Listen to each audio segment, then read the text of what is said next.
తాకట్లో ఉన్న మీ బంగారాన్ని విడిపించి ఆ రోజు ఆన్లైన్ రేటుకి కొంటాం. Sharma gold company. ఆంధ్రప్రదేశ్ రాజధాని అమరావతిలో త్వరలోనే అంతర్జాతీయ స్థాయి ఫిలిం సిటీ రెడీ కాబోతుందా అంటే దీనికి అవుననే సమాధానం వస్తుంది. రాష్ట్ర ప్రభుత్వం ప్రణాళికాబద్ధంగా వివిధ నగరాల్లో, అమరావతి అంటేనే 9 నగరాల సమాహారం అనేటువంటి మాట మొదటి నుంచి చెబుతూ వచ్చారు.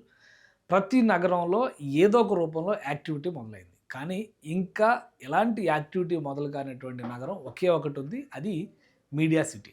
మీడియా సిటీ అనేది కేవలం మీడియా పరంగానే కాకుండా సినిమా రంగానికి సంబంధించి టెక్నాలజీ విషయంలో వస్తున్నటువంటి అంతర్జాతీయ స్థాయి మార్పులు, వీటన్నిటికీ అనుగుణమైనటువంటి ఒక స్టూడియో వ్యవస్థని, స్టూడియో తరహా పరిశ్రమను అక్కడ స్థాపించాలని రాష్ట్ర ప్రభుత్వం భావించింది. అయితే ఇంకా అక్కడ ఎలాంటి యాక్టివిటీ కాలేదు. దీనిపైనే ఇప్పుడు చర్చలు జరుగుతున్నట్టుగా సమాచారం అందుతుంది. ప్రధానంగా టూరిజం బేస్తో పాటు ఫిలిం ఇండస్ట్రీని ఇక్కడికి ఆకర్షించే దిశగా ఒక ఫిలిం సిటీ నిర్మాణం 500 నుంచి 1000 ఎకరాల్లో ఒక భారీ ఫిలిం సిటీ. అంటే ఫిలిం సిటీ అంటే కేవలం నిర్మాణాలు, ఫిజికల్ స్ట్రక్చర్సే కాదు, టెక్నాలజికల్ అడ్వాన్స్మెంట్ను ఉపయోగించుకోవాలి. ఎందుకంటే హైదరాబాద్, చెన్నై, ముంబై లాంటి నగరాలు సినిమా రంగానికి ఆతిథ్యం ఇస్తున్నప్పటికీ కూడా టెక్నాలజీ విషయంలో మాత్రం ఇంకా చాలా మార్పులు వచ్చాయి. కాబట్టి ఈ కొత్త తరహా అధునాతన మార్పులు, టెక్నాలజీని మేళవించడం ద్వారా అమరావతిలో మీడియా సిటీకి హంగులు కల్పించాలని ఏపీ సర్కార్ భావిస్తున్నట్టుగా తెలుస్తుంది. ఒకసారి మనం చూద్దాం. మొత్తం నగరాలకు సంబంధించి 9 నగరాలకు సంబంధించినటువంటి డేటాను ఒక్కసారి మనం చూస్తే కనుక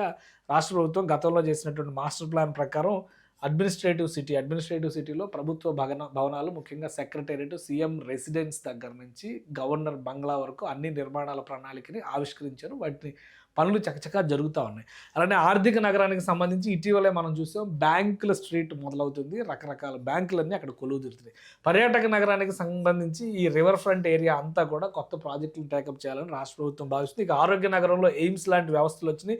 విజ్ఞాన నగరంలో అనేక యూనివర్సిటీలు వచ్చినాయి. విట్ కానీ ఇప్పుడు రాబోయేటువంటి రోజుల్లో లా యూనివర్సిటీ, ఇవన్నీ కూడా ఈ పరిధిలో వచ్చేటువంటివే ఉంటాయి. ఇక ఎలక్ట్రానిక్స్ నగరంలో కూడా అనేక సంస్థల స్థాపన జరిగింది. జస్టిస్ సిటీలో ఇప్పటికే అక్కడ పర్మనెంట్ హైకోర్టు బిల్డింగ్ దగ్గర నుంచి జడ్జిల బంగ్లాలు, ఇవన్నీ కూడా తుది దశకు వస్తున్నటువంటివి ఉన్నాయి. హైకోర్టు పర్మనెంట్ బిల్డింగ్ తుది దశకు రాకపోయినా ఇప్పుడు బిగినింగ్ స్టేజ్లో ఉన్న మిగతావన్నీ తుది దశకు వస్తున్నాయి. క్రీడల నగరంలో అనేక అకాడమీలు ప్రైవేట్ భాగస్వామ్యంతో ప్రారంభించారు. కానీ మీడియా సిటీలో ఇంకా ఎలాంటి అంకురార్పణలు జరగలేదు. అలానే కొన్ని ఒప్పందాలు జరిగినాయి. క్రియేటివ్ సిటీ అనేటువంటి పేరుతో కొన్ని సంస్థలతో ఒప్పందాలు జరిగినాయి. ల్యాండ్ అలాట్మెంట్స్ పైన కూడా చర్చలు జరిగినాయి. కానీ ఫిజికల్గా ఇంకా ఎగ్జిస్టెన్స్లోకి రాలేదు. ఇప్పుడు తాజాగా రాష్ట్ర ప్రభుత్వం చేస్తున్నటువంటి ఆలోచన ప్రకారం చూస్తే కనుక ఒక మీడియా సిటీని, ఇక్కడ ఫిలిం సిటీని నిర్మించడం ద్వారా సినిమా రంగానికి ఊతం ఇవ్వాలని భావిస్తున్నారు. అందులో కూడా 500 నుంచి 1000 ఎకరాల వరకు భూముల్ని, గ్లోబల్ టెక్నాలజీస్ని, అడ్వాన్స్డ్ టెక్నాలజీస్ని సినిమాల విషయంలో, ఇప్పుడు సినిమా నిర్మించాలన్నా లేదా రూపొందించాలన్నా పెద్ద పెద్ద లొకేషన్స్కి వెళ్ళాల్సిన అవసరం లేకుండా మొత్తం గ్రీన్ మ్యాట్ టెక్నాలజీస్ మీద జరుగుతున్నటువంటి వాటిపైన కూడా అధ్యయనం చేస్తుంది.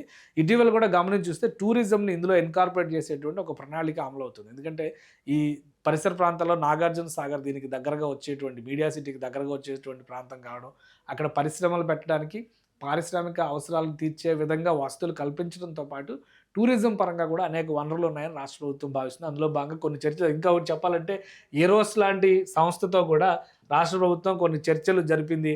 ఇటీవల టూరిజం మినిస్టర్ కందుల దుర్గేష్ కూడా సంప్రదింపులు జరిపారు. సో కంటెంట్ క్రియేషను, కొత్త టెక్నాలజీస్కి సంబంధించినటువంటి ఆలంబన కల్పించేటువంటి క్రమంలో ఆంధ్రప్రదేశ్ ప్రభుత్వం కొత్త ప్రయోగాలు చేసేందుకు సన్నద్ధం అవుతుంది. మీడియా సిటీకి సంబంధించి అతి త్వరలోనే ఒక పాలసీ, అంటే ఒక విధానపరమైనటువంటి నిర్ణయాన్ని తీసుకోవడం ద్వారా, దాని గైడ్లైన్స్, రూల్స్ అండ్ రెగ్యులేషన్స్ని అనౌన్స్ చేయడం ద్వారా తెలుగు సినిమా ఇండస్ట్రీనే కాదు, దేశవ్యాప్తంగా ఉన్నటువంటి పెద్ద పెద్ద ప్రొడ్యూసర్స్ని, ప్రొడక్షన్ హౌసెస్ని ఇన్వైట్ చేయాలని చెప్పని ఆంధ్రప్రదేశ్ ప్రభుత్వం భావిస్తుంది. సో ఈ టెక్నాలజికల్ అడ్వాన్స్మెంట్ని ఇండస్ట్రీ ఏ విధంగా వాడుకోవాలనుకుంటుంది, రాబోయేటువంటి రోజుల్లో అమరావతి ఏ విధంగా వేదిక అవుతుంది అనేది కొంత సమయం పట్టొచ్చు. కానీ మీడియా సిటీలో మాత్రం ఒక భారీ ప్రణాళిక ద్వారా కార్యక్రమాలని, కార్యాచరణని ప్రారంభించాలని చెప్పి ఆంధ్రప్రదేశ్ ప్రభుత్వం భావిస్తుంది. ఇంకా అధికారికంగా దీనిపైన ఎలాంటి నిర్ధారణలు రాకపోయినప్పటికీ కూడా సంప్రదింపుల ప్రక్రియ మాత్రం శరవేగంగా సాగుతుంది. అతి త్వరలోనే దీనిపైన ఒక స్పష్టత వచ్చేటువంటి అవకాశం ఉంది.